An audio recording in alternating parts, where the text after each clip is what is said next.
If you thought the game and the halftime were lackluster, what about the ads? Joining me now to talk about those, Hugh Boyle. He's the CEO of Tracy Locke Advertising Agency. And how long has Tracy Locke been in Dallas? It's been in Dallas for 100 years. It's the longest established agency here. Okay, so you all know what you're talking about, as if we had to tell folks. So let's talk about last night. We were discussing before the show started, specifically one that stuck out, Pepsi. Yeah. And I wanted to know what you thought about that, because to me it was almost more entertaining than the halftime show. Yeah, so I think what was great was that the Super Bowl was in Atlanta, the home of Coca-Cola.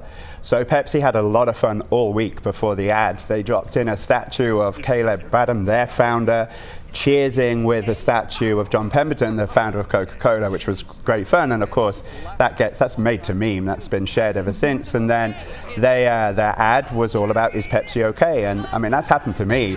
You order a Coke and the server's going to say to you, is Pepsi okay?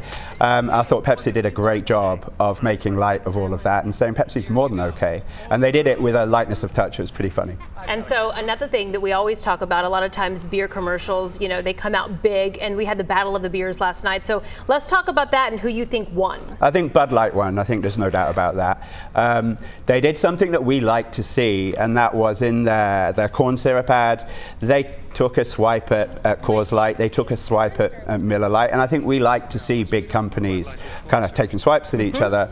That was great. And then, of course, the Game of Thrones ad took everybody by surprise. So if you're a beer drinker or a Game of Thrones fan, you're going to love that ad. So their coverage throughout that 3 hours was incredible. Okay, so they're the winner on top. Let's talk about message ads, because this is something that we're seeing more of recently, a big splash with Gillette and their ad. But last night we saw a couple, including Serena Williams, talking about empowerment, and there was the one saluting the journalist, the Washington Post journalist. So let's dive into that and exactly why that's important. And is it effective? Yeah, it is. I think you have to be really careful with sustainability and diversity messages, because, you know, it's very easy to feel patronized by that as a viewer. Yes. I thought the Washington Post did the best job of that. That was an awesome ad. There was actually a local ad from one of the local universities that was right at the end of the show, who also did a great ad pitching diversity as a priority really well. Some of the bigger organizations, I think, who went after that, yeah, you know, the blown in the wind stuff from Budweiser was fine, but you do have to be cautious in the way you deliver those messages, for sure. Okay, so something that I saw a lot of people tweeting about last night, specifically the ad that got the big buzz, was the NFL 100, and that was a lot of fun. I mean, nostalgia for a lot of, you know, I know my husband was watching it, and he remembered these players that he followed when he was a kid. Yeah. What are your thoughts on that one? So, I mean, I think it was great. Those big full production stories that they do, you know, when you see legends from the sport, you know, kind of almost out of their comfort zones in something like that. It just appeals to a huge body of NFL supporters of all ages. So, I mean, that's always going to be a win. Anything before I get to this next question that you thought was sort of a flop?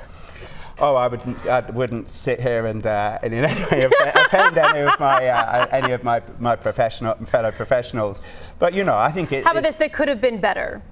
Yeah, there was a few. I mean, you kind of look at things like the avocado spot, for instance, and then the one with the lumpy milk, which I can't remember what brand that was for. Yeah. And actually, I just found the notion of lumpy milk so unpleasant personally. I kind of lost interest in the ad. No one is wanting chunky milk, I don't think. No, but I think humor is so important, and if you pitch your humor right, as Pepsi did and as Bud Light did, then everyone's going to be talking about it. And one thing you mentioned to me before the show that I had to share, I thought was very interesting, is that used to we'd have the ads, we'd talk about them at work or school, and that was it. And now they have real staying power. Yeah, for sure. I mean, I think, we've known a lot about these ads for the last 2 or 3 years, and we talk about them being leaked. They're not accidentally leaked. They're willfully and deliberately leaked so that they become memes. And then now today, through social media, there'll be people talking about the ads all of the time.